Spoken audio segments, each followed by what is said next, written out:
All right, finally I have some time to share another video.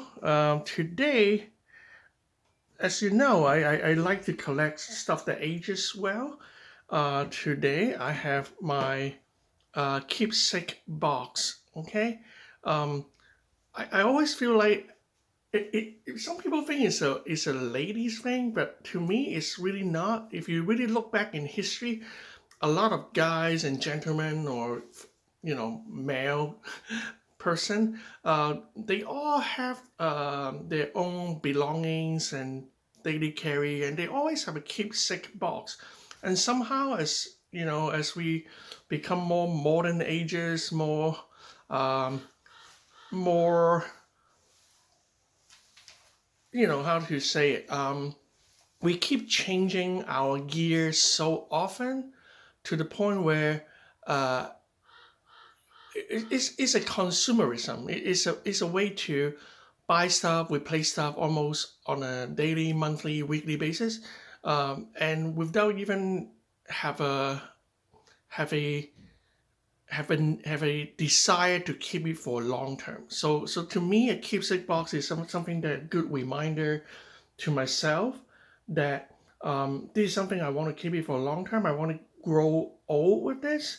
This is really a valuable, a daily treasure that I cherish, and I put my passion in it. So a box like this will keep you in check, knowing that you are not going to be a part of the problem, overbuying with money you don't have, spending without understanding that uh, a lot of those stuff that we buy with good quality, it will age as well, and it will also retain its value. So instead of keep buying stuff, maybe it's good to keep it and enjoy it over a long period of time. So I have my keepsake box. Stuff in here I don't really replace very frequently, only when I see a reason to. And in that case, I will sell the old item and put the new item in there. But I don't really change up uh, very often. Stuff in here will stay with me for a long time, basically. Okay, all right. So let's see what is in this box. Okay, you can see it now. All right. First, you can see that I have my glasses, my pocket knife. This is a very much handmade pocket knife from a very famous maker. Well, we all stay at home working from home, right? So I don't really take this one out too much, but I just like to keep it. When I have a chance to go out, then I usually bring this one. Okay. My Quiz Swift Sebanza, I think. So this is one of my favorite knife, daily use, opening boxes, opening envelope. This is what I use on a daily basis. This one is like a little flashlight. Okay, I think this is in pretty good shape. I used to carry this in my backpack, but now I don't really I don't really need to carry a backpack now, so I just leave it here. And then my Victorinox small you know multi tool. My wallet. My people know me of my $470 um, very expensive, handmade in I think in Hong Kong, using what kind of leather? This is the shell Godwin leather, and then all my keys and my keychain. I just like a good place to put everything, so I have it all here. Spare glasses. This is not my main glasses. It's a spare one in case I need something. My current glasses is breaking up, so at least I have another pair. Okay, the second layer. All right. Mostly my pocket knife here with kitchen timber, organizer, pocket knife, and more flashlight and a pan. More multi-tool. I think this is the Wave from Leatherman. More Spyderco. I love Spyderco pocket knife, so I just collect them. I don't buy too many. Well, yeah, to a lot of people, this is too many already. But I don't really buy every single one out there. I just pick the one I really feel like having. Mostly carbon fiber scale here. More Leatherman for camping, usually. And for guns, for rifle and guns, this is a good tool to maintain it. So this is all I have to put in this box. And this box usually sit in my home office. And in the morning, if I need to go somewhere, I open it and I find out, okay, I need my wallet, I need maybe one pocket knife, and do I need to bring spare glasses? No, okay. Yeah, that's how my daily routine.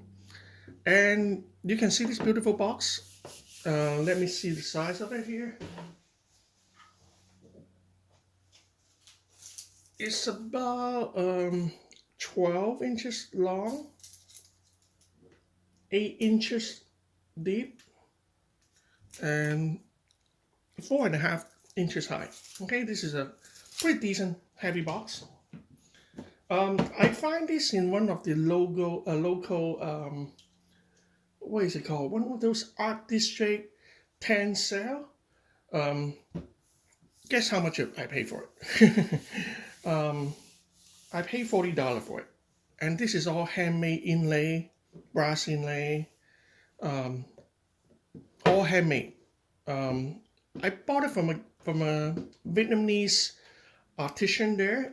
He claimed that he made this box, but I highly doubt it. Given that if he spent so much work doing all the inlay and all this detail, I wouldn't be selling for $40. That's absolutely ridiculous, the amount of work.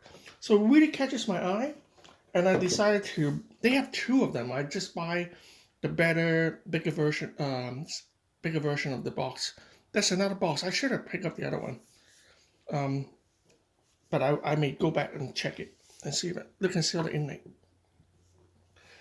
As it turns out, because I really don't believe he made it. He claimed he make it, but I looked this up in online and try to find what exactly this box is. So I keep searching and searching, and I find it. Something very similar in Etsy for $1,395. Between $1,350 to $1,395. I'm like, what? So I find out this box is, if I'm not mistaken, is over 100-year old, made in the French era, in the 1800, and it turns out it's 150 to 200 year old. Depends on. I have no more detail than that. So if anybody has more detail than what I have, then please share with me. I want to know more information about this box. To me, it's a little bit of a mystery. But the only other box with description is basically say this is a close to 200-year-old French design keepsake box. So I really want to know what's the deal here. I look at all the details here, all the hinges, all the detail, and it's exactly the same design and approach with the one in Etsy. So this is why I believe it's a legit piece of box making from the same maker. I don't believe this is made by that street vendor. The funny thing is that street vendor is from Vietnam, and we all know that Vietnam was a French colony back then. So perhaps this box is somehow one of those items that somebody inherited and somebody decided they don't need a box anymore. They sell it and end up on the street. And when the guy moved from Vietnam to here, they sell all the stuff, and then one of the box, boom, end up on the street being resale. I don't know. I have no idea. But to me, this is a very heavy duty and interesting, and you can see the age of the wood here. very, very well. I oil it a little bit just to make sure I clean it up with the beeswax oil. Here's the back of it. Yeah, I love this box. It really catches my eye. I decided he tried to charge me I think $80, and I offer him half, 40, and he take it. So to me, I really don't buy it. He said he built it. I don't think so. I look at all this work, I'm like, nah, man, this is a lot of work. You must have gotten it somewhere, and you just want to get rid of it. Okay, so this is a keepsake box that I love, and I wish I can get a second one out of him. Eventually, I'll visit that again when I can get out. But yeah, I believe every person should have a box like this that will age well over time, preferably over 100 years like this.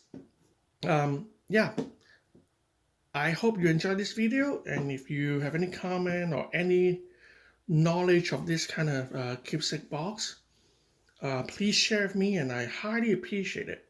All right, this is mine, and I hope you find yours. See you.